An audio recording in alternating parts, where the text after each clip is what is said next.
Hello guys, നമുക്കിന്ന് വിരുന്നുകാരുണ്ട് കേട്ടോ. വീട്ടിൽ നിന്ന് അനിയനും വൈഫും മോളൊക്കെ വരുന്നുണ്ട്. വിരുന്നുകാർ വരുമ്പോൾ കോഴി ഇല്ലാണ്ട് എന്ത് ആഘോഷമല്ലേ. ചിക്കൻ റോസ്റ്റ് ആണ് ഞാൻ ഉദ്ദേശിച്ചത്. അങ്ങനെ അതായി കഴിഞ്ഞു. വിദ്യയുടെ പയറുതോരൻ ഉണ്ടാക്കിക്കൊണ്ടിരിക്കുന്നുണ്ട് കേട്ടോ. നമ്മുടെ ചെക്കന്മാര് രാവിലെ തന്നെ ടി വിയും കണ്ടിരിക്കുന്നുണ്ട്. എന്നിട്ട് വീണ്ടും അടുക്കളയിലേക്ക് വന്ന് നോക്കിയപ്പോൾ വിദ്യ ദേ കലക്കലോട് കലക്കല് മുന്തിരി ജ്യൂസാണ് കേട്ടോ. അടുപ്പത്ത് മീൻ ഫ്രൈ ആയിക്കൊണ്ടിരിക്കുന്നുണ്ട്. എന്ത് മീനാണെന്നുള്ളത് എനിക്കറിയില്ല.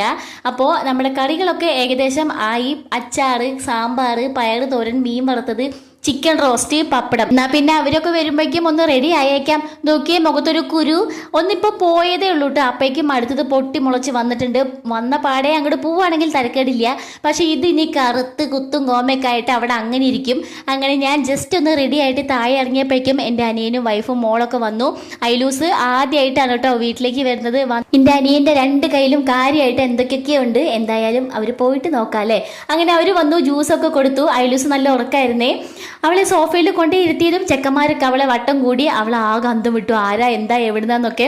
പെട്ടെന്ന് കമ്പനി ആയിട്ടോ അച്ഛനും അമ്മയൊക്കെ ആയിട്ട്. അങ്ങനെ കുറച്ചു നേരം ഇരുന്നതിന് ശേഷം ഞങ്ങൾ വീട്ടിലേക്കൊന്ന് പോയി. നമ്മുടെ വീട് എന്ന് ഉദ്ദേശിച്ചത് മനസ്സിലായില്ലേ, നമ്മുടെ പുതിയ വീട് കേട്ടോ. അനിയനും വൈഫും ഒന്നും വാർപ്പിൻ്റെ അന്നൊന്നും വന്നിട്ടുണ്ടായിരുന്നില്ല. അവർക്ക് രണ്ടുപേർക്കും ലീവില്ലായിരുന്നു. അപ്പോൾ നമ്മുടെ വീട്ടിലേക്കൊന്ന് പോയി വീടും പരിസരമൊക്കെ ഒന്ന് കാണിച്ചു കൊടുത്തു. പിന്നെ നമ്മുടെ വീടിൻ്റെ തൊട്ട് താഴെ തന്നെയാണ് കേട്ടോ അമ്പലക്കുളം. അപ്പം ഞങ്ങൾ ജസ്റ്റ് ഒന്ന് അവിടേക്കൊന്ന് പോയി കറങ്ങി. എന്നിട്ട് അവിടുന്ന് നേരെ വീട്ടിലേക്ക് പോന്നു കേട്ടോ. കുറച്ച് ഫോട്ടോസൊക്കെ എടുത്തേ.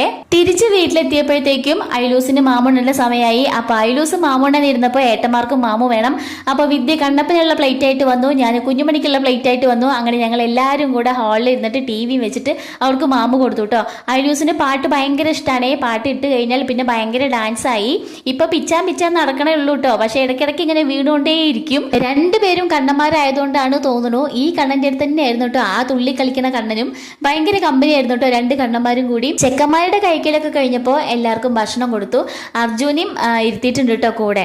അമ്മേനായിട്ട് ഐലൂസ് എന്തൊക്കെയോ എണ്ണി പെറുക്കി ഇരിക്കണ്ടായിരുന്നു. കണ്ണും മൂക്കും പല്ലൊക്കെ കാണിച്ചു കൊടുക്കണ്ടായിരുന്നു. പിന്നെ അവളുടെ അച്ഛൻ എങ്ങനെ കൂർക്കം വലിക്കാന്നൊക്കെ ചോദിച്ചപ്പോൾ അതൊക്കെ അടിപൊളിയായിട്ട് കാണിച്ചു തന്നു കേട്ടോ. ഇനി ടേബിളിലേക്കൊന്ന് നോക്കൂ. അച്ഛൻ്റെ അപ്പുറത്തും ഇപ്പുറത്തും അർജുൻ കണ്ണനും ഭക്ഷണം കഴിക്കാൻ പാടുപെട്ടുകൊണ്ടിരിക്കുകയാണ് കേട്ടോ. അച്ഛൻ്റെ കൂടെ ഇരിക്കുന്ന ആൾക്കാരെ നന്നായിട്ട് ഭക്ഷണം കഴിപ്പിക്കുന്ന ഒരാളാണ് കേട്ടോ അച്ഛൻ. അതുകൊണ്ട് പെട്ടു ചേച്ചി എന്ന് പറഞ്ഞിരിക്കുകയാണ്. അങ്ങനെ അവർ എണീറ്റതിന് ശേഷം ഞാനും വിദ്യയും ഭക്ഷണം കഴിച്ചു. കുറച്ച് നേരം ഇരുന്ന് വർത്താനൊക്കെ പറഞ്ഞതിന് ശേഷം അവർ ഇറങ്ങാൻ നിൽക്കുക കേട്ടോ. തൊപ്പിട്ട് കൊടുത്തപ്പോൾ അതേ സ്പീഡ് തന്നെ അവൾ അത് ഊരി വലിച്ചെറിഞ്ഞു. അങ്ങനെ ടാറ്റിങ് ഫ്ലൈങ് കിസ് ഒക്കെ തന്നിട്ട് ഐലൂസ് ഇറങ്ങി കേട്ടോ. അപ്പം ഇതേ ഒരാൾ കണ്ണമ്മാവയുടെ പിന്നാലെ പോണോന്നും പറഞ്ഞ് ഭയങ്കര കരച്ചില്. അങ്ങനെ കണ്ണൻ അവനെ എടുത്തിട്ട് എന്തൊക്കെയോ പറഞ്ഞ് റെഡിയാക്കി. അങ്ങനെ അയിലുപ്പെണ്ണിനെ നടുക്കിരുത്തിയിട്ട് അവർ പോയിട്ടോ. അവർ പോയപ്പോൾ ചെറിയൊരു ബസ്സുമ സാരില്ല, ഇനി എന്തായാലും വെക്കേഷന് പോവാലോ. അപ്പോൾ ഇത്രയേ ഉള്ളൂ കേട്ടോ നമ്മുടെ ഈ കുഞ്ഞു വീഡിയോ. ഇഷ്ടമായാൽ സബ്സ്ക്രൈബ് ചെയ്ത് കൂടെ കൂടണേ. അടുത്ത വീഡിയോയിൽ